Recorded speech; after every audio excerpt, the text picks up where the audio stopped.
Hello guys, আজকে আমরা ডিম দিয়ে একটি স্পেশাল রেসিপি তৈরি করব। তো দেখতে থাকুন সবাই।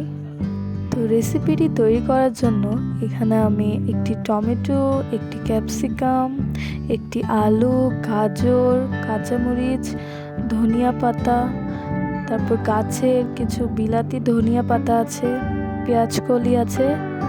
তো আমি সবগুলো আপনাদের দেখাচ্ছি। আজকের যে রেসিপিটি আমি তৈরি করছি তার নাম হচ্ছে শাকসুকা।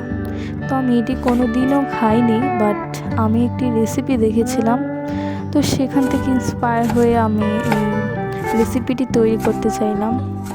তো কথা বলতে বলতে আমিও আমার সবজিগুলি কাটা শুরু করে দিয়েছি। তো এখানে আমি টমেটোগুলো কুচি করে নিচ্ছি। সবগুলো একদম কুচি কুচি করে নিতে হবে। তো আমি এক এক করে সবগুলো গাজর, ক্যাপসিকাম, ধনিয়া পাতা, বিলাতি ধনিয়া পাতা, কাঁচামরিচ, আলু সবগুলো কুচি করে নিচ্ছি এক এক করে। আপনারা দেখতেই পাচ্ছেন আমি একদম করে কুচি করছি। এই রেসিপিটি খুবই ইউনিক এবং খেতেও মজা, অনেক সুস্বাদু, আর আমাদের স্বাস্থ্যের জন্য অনেক ভালো, কারণ এটাতে অনেক ধরনের সবজি রয়েছে। আবার আমরা পরে এটার মধ্যে ডিমও অ্যাড করব, আপনারা দেখতেই পাবেন। এই রেসিপিটি আমি সাফা কবির আপুর ফেসবুক পেজে দেখেছিলাম, তো সেখান থেকে দেখেই আমার এটা খেতে ইচ্ছা করলো, তাই ভাবলাম এটা তৈরি করি, আপনাদেরও দেখাই কিভাবে তৈরি করতে হয়। আর এই রেসিপিটি কিন্তু আমি পুরোপুরি সাফা কবিরের মতোই বানানোর চেষ্টা করেছি। আমি জানি না পুরোপুরি হয়েছে কি না, বাট আমি ট্রাই করেছি।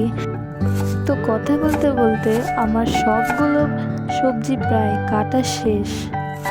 আর এই শাকসুকা রেসিপিটি আপনারা কিন্তু অবশ্যই বাসায় ট্রাই করবেন এবং আমাকে জানাবেন আপনাদের কেমন লেগেছে।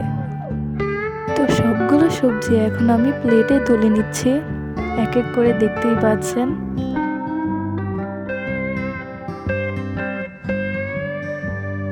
তো এখন আমি এই সবজিগুলো দিয়ে শাকসুকা তৈরি করব।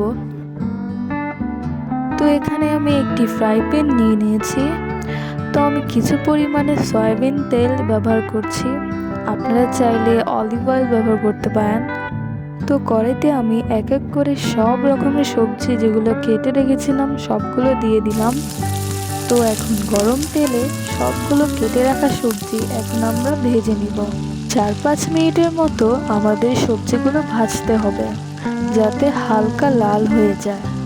আর আপনারা কিন্তু চাইলে নিজের মন মতো করে সবজি ব্যবহার করতে পারেন, নিজের যা যা সবজি পছন্দ তা এখানে অ্যাড করতে পারেন, আপনার স্টাইলে শাকসুকা তৈরি করতে পারেন।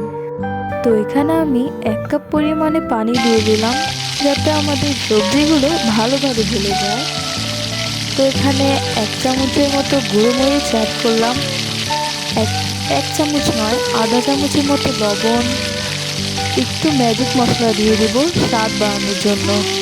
তো এখন আমি সবগুলো উপকরণ ভালো করে মিশিয়ে নেব, যাতে মশলার সাথে আমাদের সবজিগুলো ভালোভাবে মিশে যায়। তো উপর দিয়ে কিছু ধনিয়া পাতা অ্যাড করলাম। 5 থেকে 7 মিনিটের মতো এভাবে ঢেকে রাখবো। তো 5 থেকে 7 মিনিট পর দেখেন একটু একটু করে পানি শুকাচ্ছে। আর অবশ্যই এগুলো লো ফ্লেমে ভাজতে হবে, তা না হলে কিন্তু পুড়ে যাবে অথবা লেগে যাবে। তো যখনই দেখবেন আপনার কড়াইতে পানিগুলো হালকা শুকিয়ে গেছে, তখন এভাবে করে হালকা মাঝখানে ফাঁকা করে নেবেন, যাতে আমাদের ডিমটা আমরা সুন্দর করে এর মধ্যে দিয়ে দিতে পারি। তো দেখেন আমি এখানে ডিমটা দিয়ে দিয়েছি। তো উপর দিয়ে কিছু পেঁয়াজ কলিও দিয়ে দিলাম। যখন আমরা ডিমটি দিয়ে দিব তখন কিন্তু চুলার ফ্লেম একদম কম রাখতে হবে। আর উপর দিয়ে আমি একটু স্বাদ বাড়ানোর জন্য বাটার দিয়ে দিলাম।